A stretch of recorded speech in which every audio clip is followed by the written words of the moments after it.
Doktor, sebenarnya saya rindu kat mak saya. Saya tak tahu apa mak saya kat rumah makan ke tidak ke sebab mak saya seorang diri kat sana.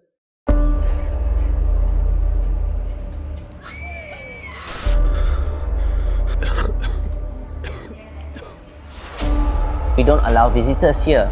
It's the protocol. They are isolated from the outer world. No physical contact with their family members, their friends or anyone.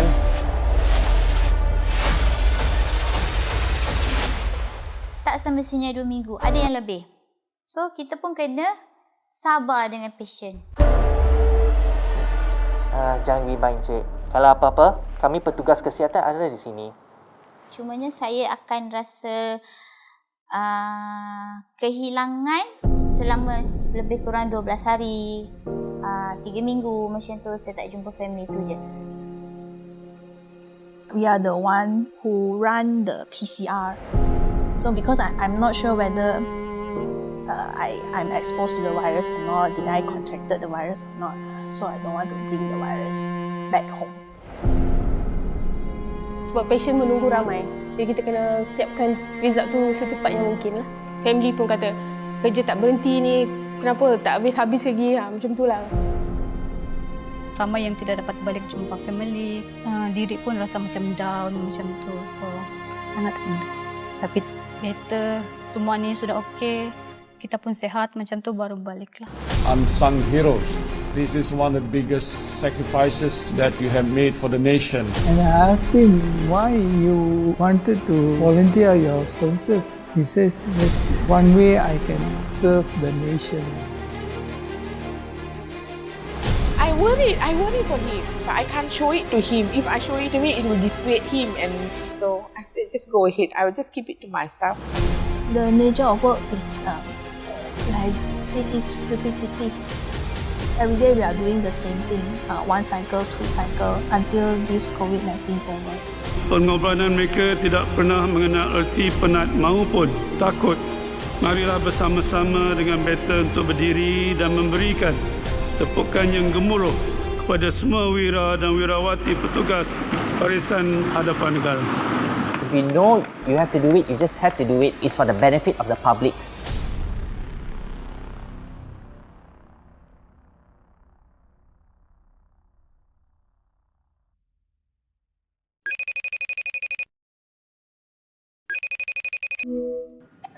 Hello? Hello, Atika. Hello, Ayah? Atika, Ayah, you okay ke? Ayah tak okey, Atika. Ayah dah kat hospital. ICU stands for Intensive Care Unit or Critical Care Unit. So when a COVID patient actually ended up in ICU, we are more worried because these are the more serious patients and some of them may not make it. It's ready, team. Inducing. Okay, 30 seconds up. Let's intubate. Yeah, so the first patient was quite scary, I would say, because he was ill, he was intubated, and That time we put on the tube. Initially it was okay, but Some death can happen just in a split of second. Actually, life is very fragile and we doctors are only human beings. We can also die. all stable. Okay, team, pro team, right side. It is true, we took the oath to serve our patients. And also a good teamwork. Always prepare for the worst. Together we can make it.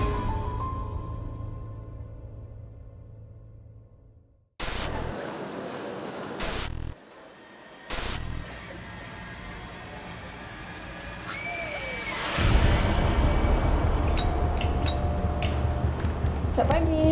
Pagi. Saya dari kecemasan hantar detail sakitnya akan masuk sekejap lagi. Okey, kami dah prepare katil. So, boleh bawa naik lah sakit? Naik sekarang Okey, sama. First kali kita diberi arahan untuk sediakan ward. Masa tu during Chinese New Year, case outbreak start dari situ. Daripada satu ward dia jadi 2 ward. Okay, daripada 2 ward terus jadi 5 ward. Saya Nur Asila Ahmad Razi ataupun dikenali sebagai Sister Asila.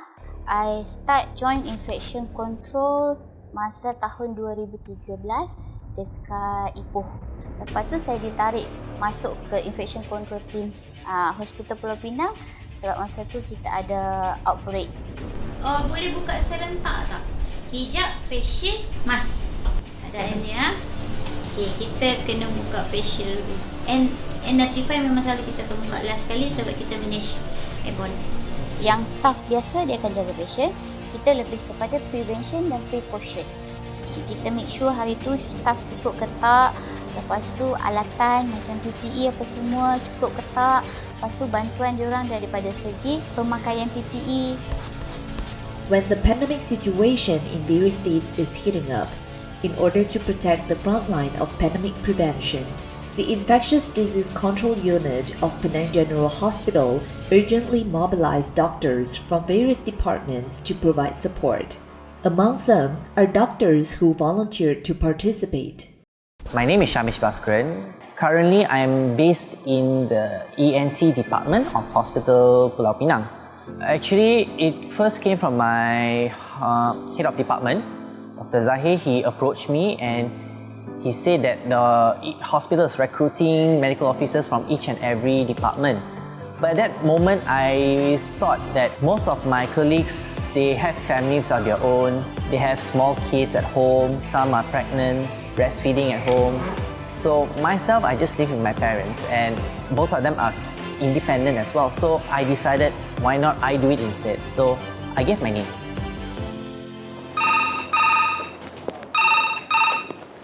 Hello, selamat pagi. Dari Ward C20, Ward Isolation. Sana para bercakap, boleh saya bantu? Saya buat panggilan daripada bilik kecemasan Ikon. Nak maklumkan ada satu pesakit untuk admit ya.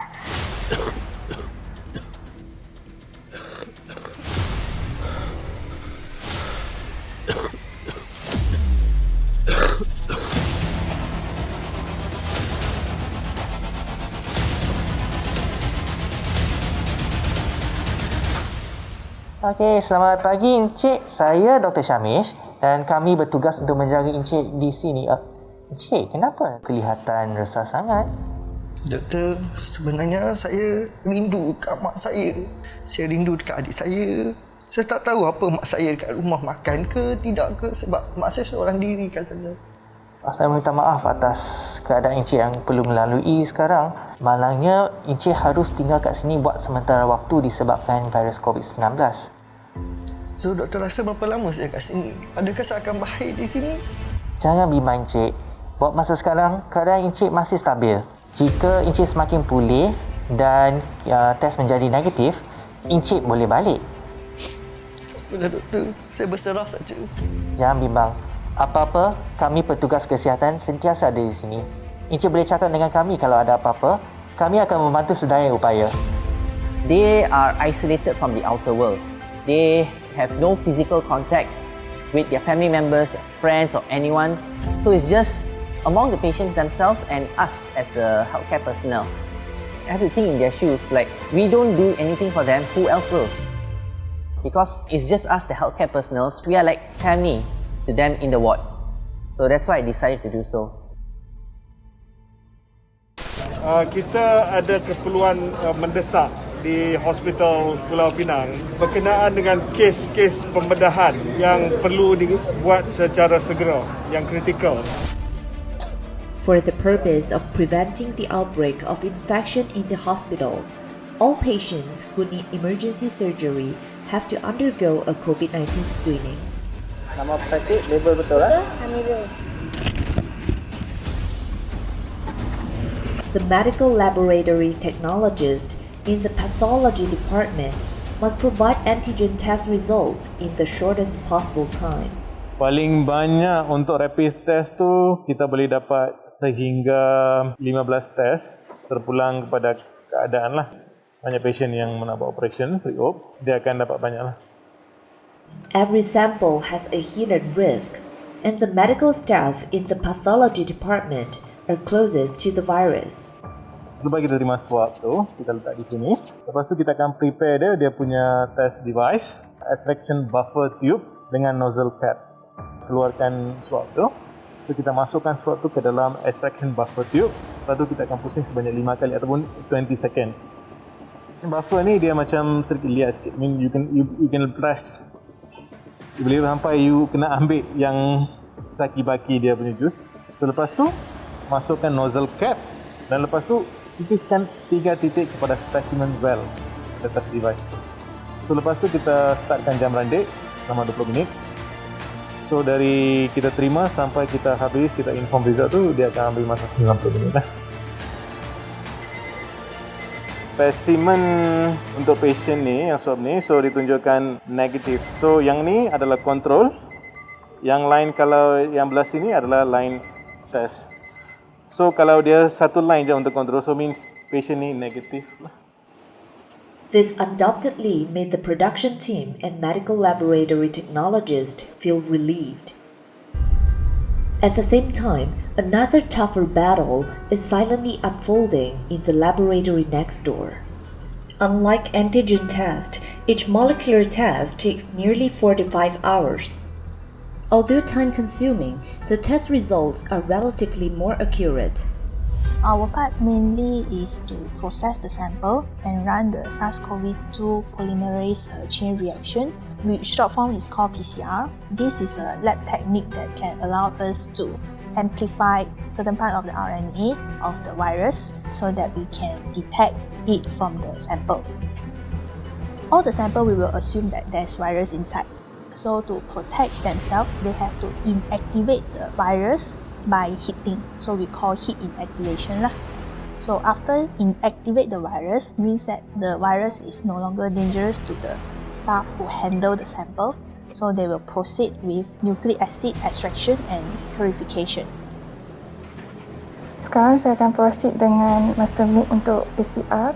Make sure setiap pipette ada dia punya exact measurement. Take the tubes using forceps. Next, kita akan proceed dengan master mix. Mula-mula saya akan mixkan dia bagi betul-betul. Lepas tu saya akan tutup tubes tu. Selepas tu saya akan letak tubes ni dalam PCR machine. During that peak season, I remember the maximum number of the specimen is more than 80 samples per day. Initially, we only have 5 lab technicians to run the test. So they have to run every day from 8 a.m. sometimes until midnight. Not 24 hours lah, but definitely more than 12 hours continuously. The pandemic continued to worsen, and the virus spread in the community on a large scale, resulting in a surge in the number of people undergoing nasopharyngeal swab screening. In 2021, the country's single-day screening volume increased of more than 350% compared with the highest single-day screening volume in 2020. So my part is to make sure the test result is produced within the time frame, which is 24 hours, and make sure that the results are accurate. Saya akan make sure tak ada air bubbles, then letak dalam PCR machine. Dan dia akan proceed dengan PCR. Kena tunggu 1 jam 21 minit. So if one of the control is not valid, the whole batch is invalid lah. Means that you cannot use the result. You cannot report it. You have to repeat the whole process again. Then will take another 5 to 6 hours. Kita boleh lihat kat sini ada satu positif dan satu lagi ni positif control. During that period, the peak season, I didn't go to my parents' house for dinner. So because I'm not sure whether I'm exposed to the virus or not, did I contracted the virus or not. So I don't want to bring the virus back home. Sampai family pun kata, kerja tak berhenti ni, kenapa tak habis-habis lagi, macam tu lah. Dia orang tak faham lah, macam kita balik lewat ni kenapa, macam kadang-kadang dia orang pun marah lah, kenapa balik lewat, macam tu. Kita pun stres, tak boleh nak buat macam mana, kita punya kerja dan tugas kita kan, itu terpaksa lah. Kami turun awal, and then balik pun lewat tengah malam, and then the next day kami pun datang awal lagi. Macam kami tiada masa untuk diri kami sendirilah.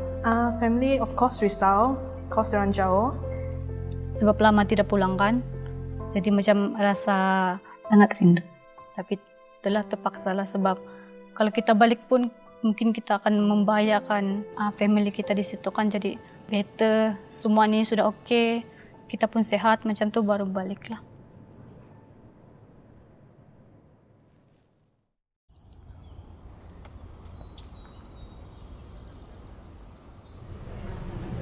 So doctor, you finish your work? Okay, let's go.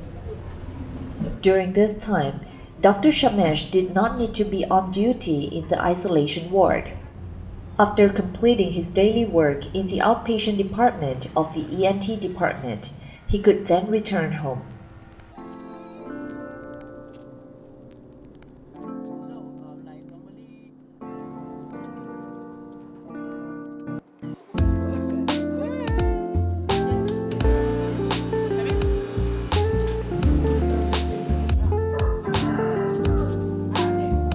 Dr. Shamesh is the youngest in the family and the dearest child of his parents.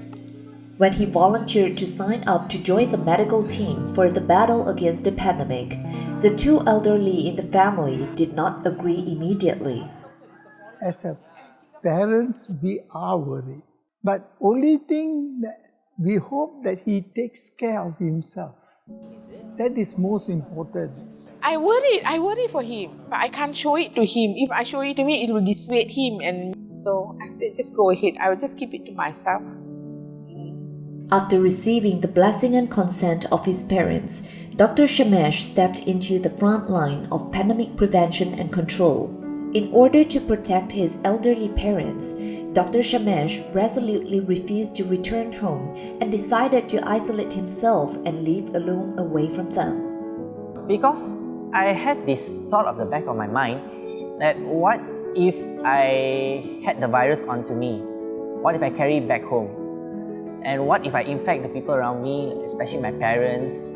I think he was more worried about me than because anything happens, I'm the more sickly fella, you see, because of diabetes and all these stuff, things that I have. You must call and tell me at least once a day, at least before you retire to bed. You call me, tell me how you are. You're really very tired, you don't want to talk, anything. You can message me that everything is fine with you, no problems. Every phone call from Dr. Shamesh is a reassurance for his mother, Kanaka. However, one day she received a message that is difficult to accept.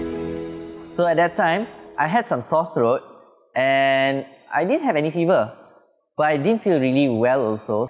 So being in the COVID team, I had to report if I have any symptoms to the infectious disease consultant. So I informed her and she said, go for the COVID-19 swab. It was a sleepless night. I was constantly worried. It feels like I'm walking on hot coals. So I told my mom, she was also quite worried. He's saying in a sense that if he goes off, you know. So I said, no, I don't want to hear that part of it. You just take care of yourself. That one, let God take care. So I said, that was the saddest part. Because he's thinking that he may go away, you know. So I said, no, don't think like that. Be frightening also, but keep it to myself. I didn't want to actually tell him that I'm also afraid.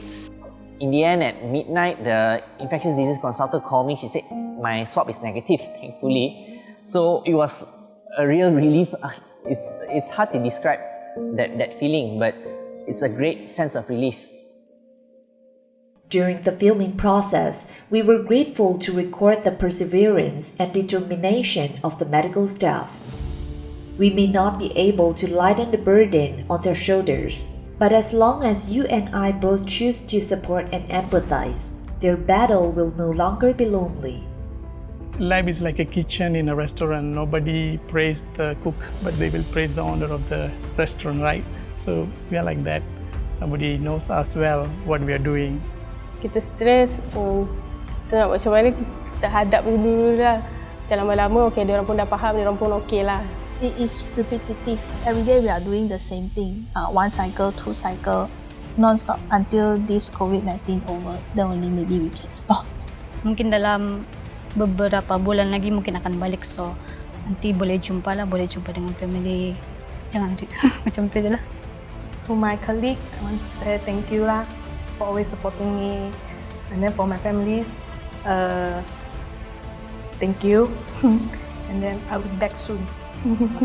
Diorang faham tugas saya sebagai seorang frontliner dan diorang tak banyak bunyi lah kata tak jumpa ke, tak balik kampung ke, tak ada. So saya bersyukur sebab memahami saya. Itu je. Cuma terima kasih lah untuk family. It doesn't matter who you are. Each and every one of you matters in this fight. Our efforts will be beneficial for each and every one of us. Thanks to all the frontliners, I said, Shamish, good job that you have done lah. I'm proud to say that you're a frontliner. You help the community, you help Malaysians.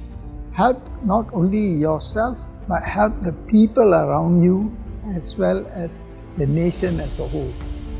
So I was very impressed and I felt happy being a father.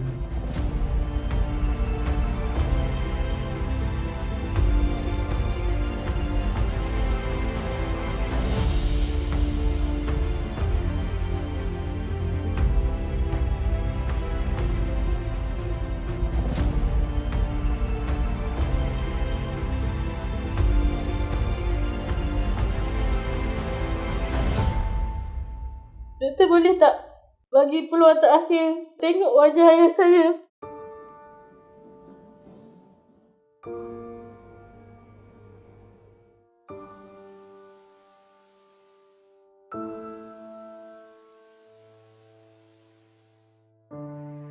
Saya rasa bagi saya memang satu perkara yang sedih. Sedih. Bayangkan kalau itu berlaku pada keluarga kita, tentu dah tak terasa. Begitu sedihnya. Kalau boleh saya nak semua keluarga dia tengok, datang. Tapi kita terpaksa. Kita mempunyai tanggungjawab khas iaitu memastikan bahawa penyakit ini tidak merebak. Walaupun perasaan kita tetap ada. I'm started to see people walking and they are not wearing masks. They cough, also no cough etiquette. This fight is not over. So you have to continue to be vigilant. It's really true. Being at home is the safest place at the moment. Dan sekarang ni kita menghadapi keadaan yang lebih teruk daripada apa yang kita hadapi yang lepas. Sentiasa bersiap sedia untuk menghadapi kematian. Treasure life more. Always prepare for the worst. Together we can make it, and that is very important. Saya memohon bahawa kita akan mendapat kerjasama yang baik daripada orang awam dan semua pihak yang berkepentingan untuk kita memastikan bahawa SOP yang dikeluarkan akan dipatuhi agar wabak COVID ini dapat dibendung dengan sepenuhnya.